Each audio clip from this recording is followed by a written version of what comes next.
Hello and welcome to Talking City from the Manchester Evening News. I'm James Robson, Manchester City editor. With me is long-time Manchester City radio commentator Ian Cheeseman. Today we're going to be talking about that game against Chelsea at the weekend, Sergio Aguero and the rights and wrongs of his night out in Holland, and who has been City's star man so far this season.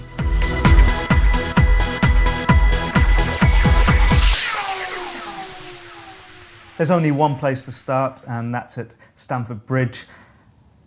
I described it on Twitter. I've got to admit I wasn't at the game. I was actually away for the weekend, but I watched it on TV, all the way in Germany actually. I described it on Twitter as the performance of the season from anyone, which is saying something considering what Chelsea did to Atletico Madrid just a few days before it. Would you agree with that? Well, I haven't seen every other game, but on the basis of what I know and instinct, yes, I agree with that. I mean, it felt like one of those pivotal games. If you look back at the 2012 season when City first announced themselves on the title stage, if you like, they won 5-1 at Spurs on the way to that, 6-1 at Old Trafford as well. And it felt like, particularly the Spurs one, which was quite early on in the season, you know, it was a big opponent and it was a big statement. And I felt that the performance at Chelsea smacked of that. And even though it was only 1-0, and if you didn't watch the whole 90 minutes, you saw the highlights on Match of the Day or somewhere else, or just the goals montage on the City website, you might be tempted to think that it wasn't as emphatic as it was. But the performance was just stunning from beginning to end. That's not to say that there aren't moments within, as there are in every game, where the other team has a chance, but they were very few and far between. And I thought City were on the front foot all the way through. Played all the sort of ways that Pep wants them to play, i.e. pressing, high pressing and everything, but quick thinking and everything. I just thought it was a really emphatic performance. And although I heard a couple of Chelsea fans meandering away from the ground later on saying, oh, we didn't play well and we didn't look like we wanted it, I actually thought, and I know it's a hard thing to perhaps say on a day like that, but I actually thought Chelsea played quite well. I just thought City were awesome.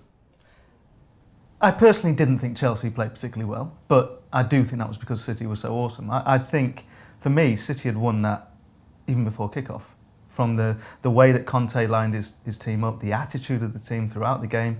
Even when they lost Morata, he was running scared. He didn't bring on another striker. He was trying to plug gaps in midfield.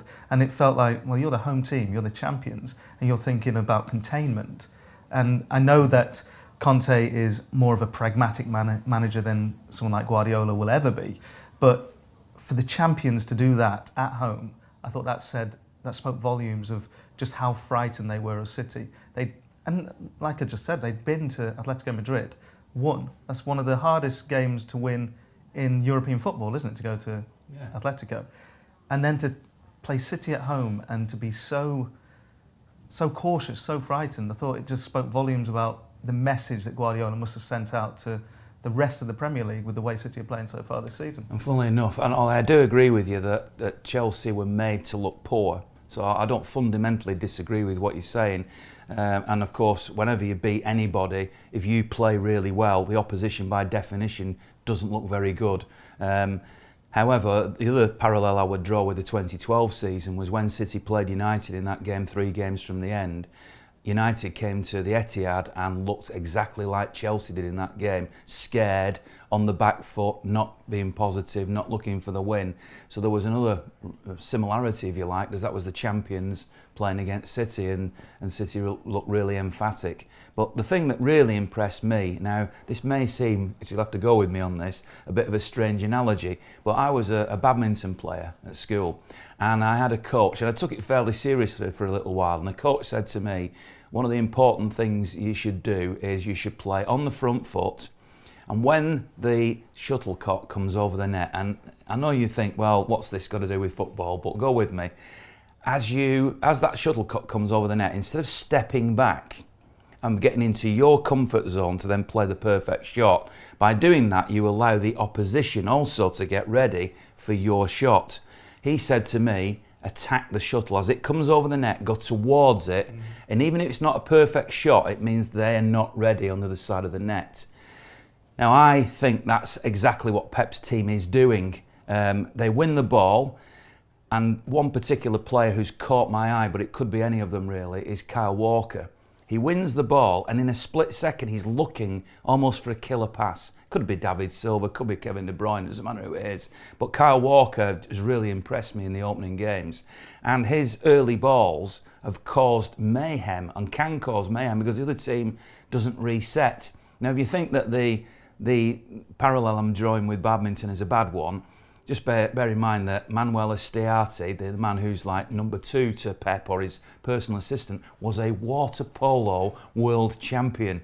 So you can take things from other sports, and I really do think that that's the way City are playing at the moment, that they're not only winning it high, not only reacting quick, not only showing tremendous energy and fitness, which is really impressive, but immediately they get it, as was highlighted in that book Pep Confidential that I read a couple of years ago, that was about Pep's time at Bayern and about his philosophy. You can see it now all happening. His hatred for tic-tac and this pointless passing has gone. You can see it's not happening, and I understand why he doesn't like that. There are maybe moments when that happens, but his team is looking all the time for every opportunity to put the other team on the back foot, and that was what it was at Chelsea. Guardiola often references other sports, doesn't he? We know he's a sports fan, isn't he? He talks about golf a lot, but he also talks about basketball a lot. So I can take your point on that, because basketball's the same, isn't it? It's immediately get at them and get at them. I'm going to play devil's advocate for just a moment. City have beaten now 2 of their title rivals, you would have thought, in Liverpool and Chelsea.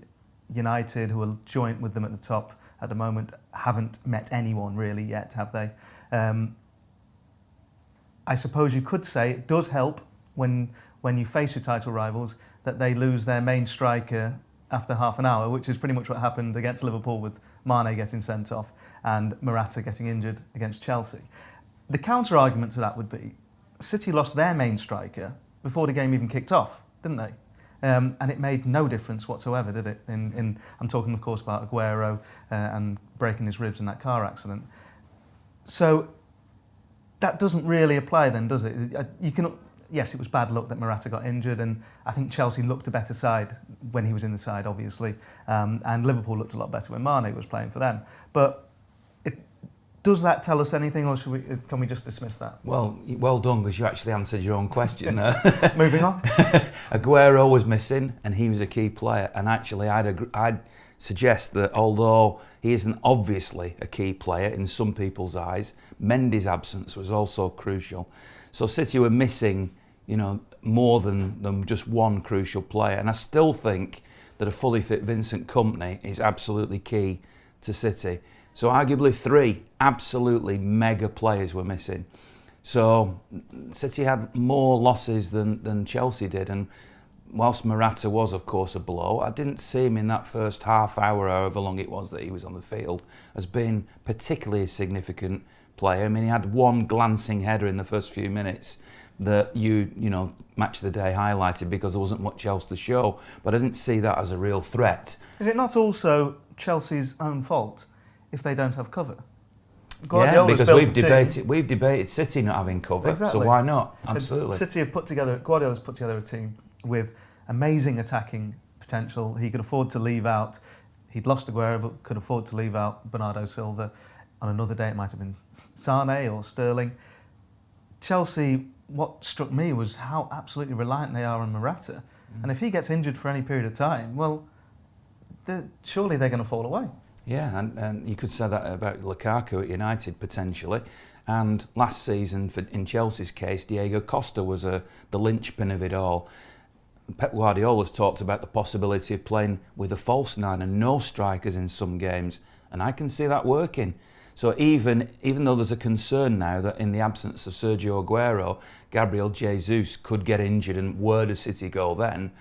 I don't think that's particularly the end of the world. Of course it's a blow, but the way that City play isn't completely reliant on strikers. And obviously we know that Kevin De Bruyne got the winning goal at Chelsea, which sort of proves the point. And actually, although pretty much everybody who played in that game I would have given a 9 or a 10 out of 10 to, possibly the one player I might have given an 8 out of 10 to, and he worked hard, was Gabriel Jesus. So ironically, the one striker that they had wasn't quite at the level. 8's still a very good mark, not quite at the level that the others were. So I'm not sure it's the old way of, you play with a striker or a target man, or you're reliant on it. I think the way City plays is far more complex than that. What struck me in the game, going into this season, my big concern with City, and I think you agreed with me as well, I think most City fans did, was the defence, the centre of defence, whether they could be got at. I think Otamendi's actually played well this season, and they've coped without Vincent Kompany with his injury. But I think that was the concern, that weak link in the centre of defence. And I'm beginning to think now, are we back to the Barcelona days with Guardiola? Because I remember with his great Barcelona team, everyone kept looking at Mascherano and saying, well, he's not a centre-back. He's a very short centre-back. He's a midfielder. There's your weak link. I remember when United played them in the final the first time, in the Champions League final, Ferguson actually pinpointed Gerard Piqué as a potential weak link, and they thought they'd target him. And of course, that Barcelona team was absolutely wonderful and destroyed everyone. Is he doing the same here? Is it the case that, well, you've got to actually get at these defenders, and no one can get at them, can they? No, I completely agree with what you're saying. The Barcelona team, whenever they played big games in the Champions League latter stages, the pundits were always talking about they're vulnerable at the back. And maybe if they sat back a little bit more and played in the way that other teams do, they would have been. But quite rightly, as you're saying, everything's on the front foot. City are pouring forward. So it means now that John Stones, who I admit to having had concerns about, is playing a lot better than he was. He's improving almost week by week, match by match. Not particularly as a defender, because we're not seeing him exposed as a defender, and that was where I always had the concern. But now, because he is sort of reading the game and anticipating things and intercepting, which Pep talked about in that infamous quote when he said, "I don't teach my team to tackle," you can now see how Stones fits into his philosophy, and in terms of intercepting, reading the game and keeping things together at the back. And I very much watch John Stones, particularly recently, because of my doubts about him, and I've noticed that he is the big communicator at the back, and he's telling people where to go and who should be doing this, that and the other. That's not to say I've still not got the odd question mark, because that is probably still where City is slightly weak, but the way that they're playing fits the model of a John Stones type defender. And whilst Otamendi is sometimes not recently, there was one tackle highlighted on Match of the Day where he slid in near the end of the game and they got a late free kick, but generally speaking isn't sliding in, isn't overcommitting, isn't giving away needless fouls, and is seen as the ball winner at the back. And I like that. I want one of those, at least one of those types of players in my defence. But John Stones now is holding it all together in a back four, when I thought perhaps he would only really ever shine in a back three. So yes, there are slight weaknesses potentially, but if they play like this, they play like that Barcelona team did, and in that Champions League final they conceded against United, so they did have some vulnerability at the back, but they were so gorgeous going forward, as City are, that it didn't actually matter that much, and attack is the best form of defence. That must be Pep's philosophy.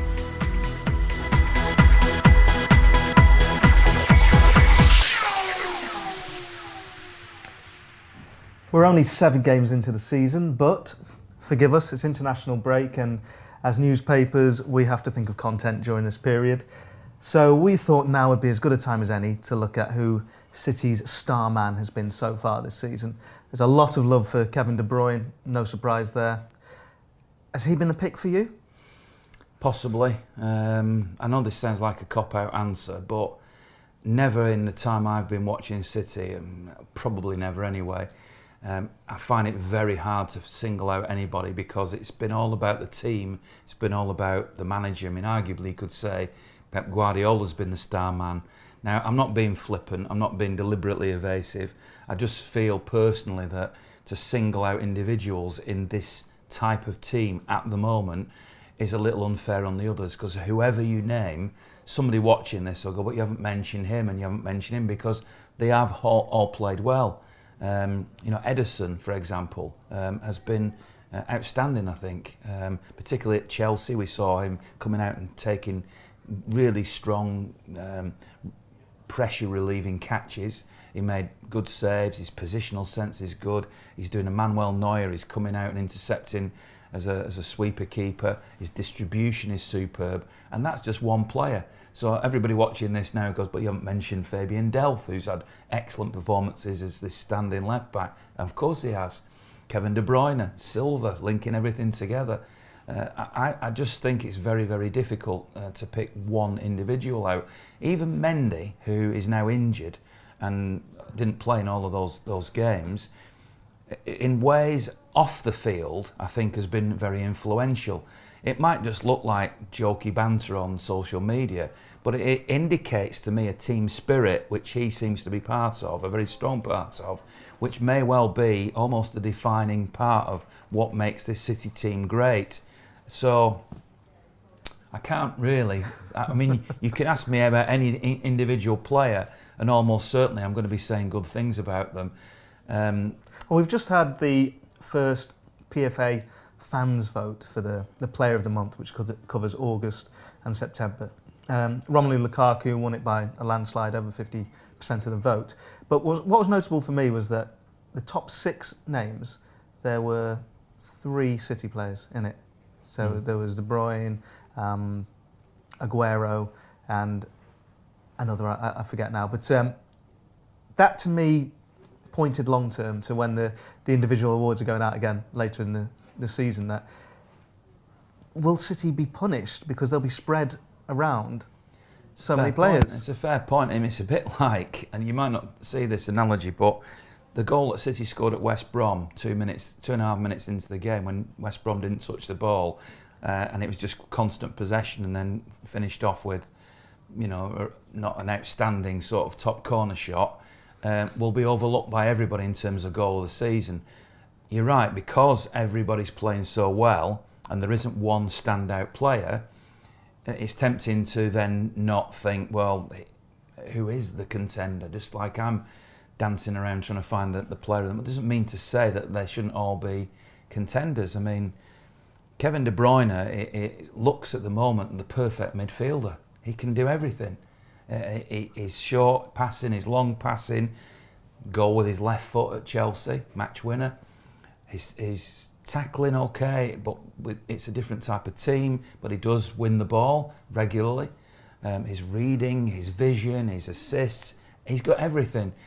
But unless it's rammed into people's faces like it is with Lukaku because of the sheer number of goals that he's scoring, then it doesn't seem as apparent. But then Aguero has been, you know, one of, if not the best Premier League striker now for several years. If you, as I am always reluctant to do, look at the stats, I'm pretty sure that he's still up there as the least minutes per goal in the Premier League during his career. And yet he's never won a PFA Player of the Year, or he can't even get into the Team of the Year. So I'm not sure that those types of things are always as good as they should be, or as accurate as should be, because they're based a lot more on people watching highlights, because you can't watch a full 90 minutes of every team's performance. You only ever see generally, and I'm just as guilty of this as anybody else, of the other teams that you're not watching week in, week out. You only see their highlights. So therefore, if you watch 5 or 6 minutes of a United game and Lukaku scored 2 goals, then you're going to go, wow, he's having a great season. He might not be particularly playing well in other elements of his game, and there might be somebody in that United team, not that I particularly want to talk about them, you know, who is actually the man who's creating it all. So in the same way, if you look at City, then you have to say that even though the team are playing brilliantly well, how do you single one out? But I suppose if you really pushed me into a corner, maybe it would be Kevin De Bruyne, because he seems to be right in the thick of everything good that City happens on a very consistent basis. Well, we had a bit of a straw poll in the office this week, and like you're saying, it could have been any number. I think Ederson's been fantastic. I think David Silva maybe is playing better than he's ever played. Yeah. But because, as we were saying, there are so many others playing so well, it's almost going under the radar. But I think he's orchestrating everything at the moment. But I went for Aguero. And I went for Aguero because I think after everything that happened last season, after Guardiola constantly saying to him he wants more out of him, I think he's he's made Aguero better than I've ever seen him. And again, that's an incredibly high benchmark. But until the car accident, I just thought he looked unplayable. Yeah, I can't argue with that. You can make a case for Kyle Walker as well. Yeah. Honestly, I think he flies under the radar a bit. What a physical specimen he is. How fit is he? He's reading the game. He's the way he nicks the ball. He doesn't get bullied off the ball and then looks for that killer pass. But I could go through them all. Yeah. I could go through them. Sane's pace. I mean, he's highlighted this week fastest player in the Premier League, isn't he? You know, just an amazingly creative player. And I have to say that going in the away end as I do, or have been doing at away games this season and last season for that matter, has highlighted to me how much affection there is now. Not that there's not been affection, but the away fans have a song for every player, and they're sung with such vigour these days that I don't think they single out one player. I think that they can see that all throughout that team there are heroes. So whereas maybe a year or two ago their songs might have focused on one or two players in particular, at the moment I hear every player's name being sung and new songs being created all the time. So that to me tells me that they agree with what I'm saying really, which is it's spread right across the board. Is that something new that Guardiola's done then? I suppose what we're getting at here is that he's built a team of stars, whereas it's often been the case in the past, hasn't it, that you can only have one or two stars and then the rest have got to work around them to make it look better. I suppose maybe you would say that Fernandinho is the classic one who does the donkey work, let's say, to make sure others look great, but he's certainly not a donkey. Who flies under the radar. He's certainly not a donkey, is he, by any stretch? So is that something new Guardiola's done here? Is he? Will this be like the first all-star team? Well, maybe when he first came in, and I mean, this would be very unfair to single Joe Hart out, but you know, let's use Joe Hart. He obviously identified that for whatever reason, and there are different reasons it may or may not have been that he singled him out, that he didn't want him as part of the squad or the team anymore, because he very quickly mobilised him away, not just to be number two and bring somebody in above him, but actually away from the squad. And I can't help thinking that Pep Guardiola's whole thinking is that every single member of that team has to constantly be thinking about the team and not about themselves. And that was maybe where he had a slight issue with Aguero, who's a pure finisher and a great striker, that he didn't feel he was thinking enough of the team. Now, what you're saying about him being a better player, again, I agree with, which is a bit worrying really that I'm agreeing with you, but anyway, that yes, the reason he's improved is because he seems to now be, because of Pep's influence, far more aware of the whole rather than just his little bit of it. And that's throughout the team. So you're right, yeah, absolutely. It's about the team now being the star.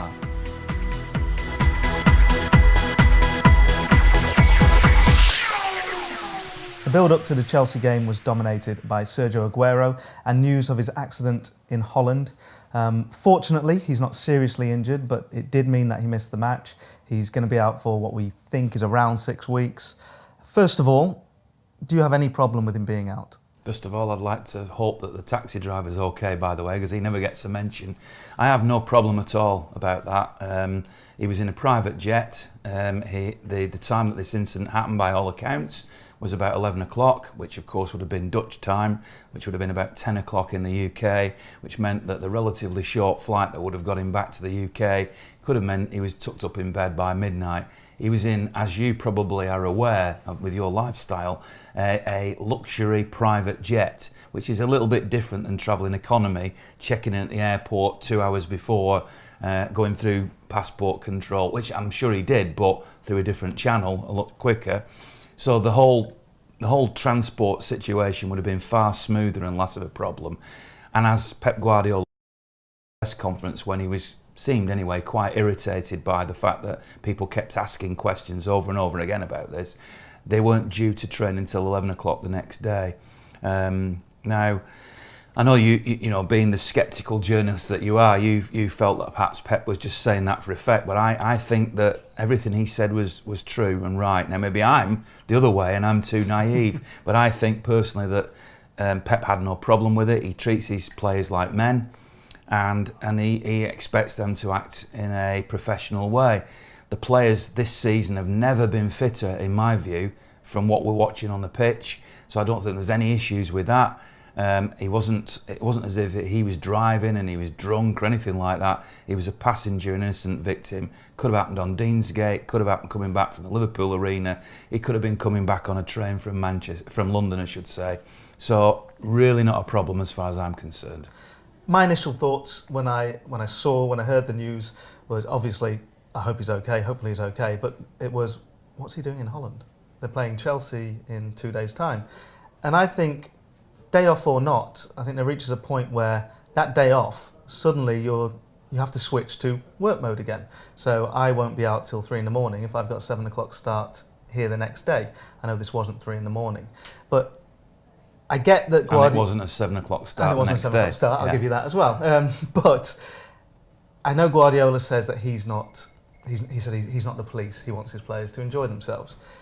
But I think we should remember the manager we're talking about here. This is a manager who has cut off Wi-Fi so players can't be on their phones while they're having a massage. He's a manager who is trying to control their diets when they're not at the ground. When they're at the ground, he's got his own personal dietitian in, and she's making food not only for all the players but all the staff at City. This is the level of control this person has. And he's a manager who just last season was talking about the responsibility of players themselves to ensure that they stay injury-free by their lifestyles. Now, obviously an accident can happen anywhere, but I just find it hard to believe that he would have liked the idea that his star striker is out late at night, even if it is 10 at night, in another country ahead of such a big game. I find it hard to believe he would have been so cool with that. But I wasn't at all surprised that he didn't have a go at him in the media because, again, he's not that sort of manager. We don't get the itineraries of these footballers. Obviously, they're just kept in-house, and we would have never known that he was in Holland had this accident not happened. I suspect if we did have the itineraries of other players, you might find that David Silva, for example, from what I hear, makes frequent journeys back to Spain during the week on his days off. And because no incidents have happened, because he wasn't at a concert, etc., it's not seen as a big problem. I really think that players are so professional these days that they can handle these types of things. Even this week, it's the international break. Players are making long journeys, almost to the other side of the world in some cases. And managers will not shut up complaining about it, will they? No, true enough. And they're coming back on private jets as well. True enough, but as it happens, I am the ultimate professional. So maybe I would be a little bit more circumspect in the way that I dealt with a situation like that. But you were telling me before that you by the evening before a game, are getting yourself in the right frame of mind. Not necessarily game, but before I go to work. Or working day, which often is a game. So explain this one to me then. When you go on a European trip, do you not go out the night before then with the other lads and have a drink till 2 o'clock in the morning? I couldn't possibly say. What I will say though is that I do get that they will travel. These are foreign players. They've got to be allowed to go to their homelands and see. You can't have a curfew, can you? I mean, no. It's almost like you're saying it's the time that's the problem, right? Not where you said the country that is, and it's the time. So what do you have a curfew for these footballers that they've got to be in bed by 10 o'clock? Maybe. What if he had a nap in the afternoon before he went? Do we know if he did? No, we don't, and that's the whole point. For me, I thought that his day off was the Thursday. So if he'd have done this on the Wednesday night, I wouldn't have had an issue. But that was a working day. Well, I'm assuming he wasn't working on the Wednesday night.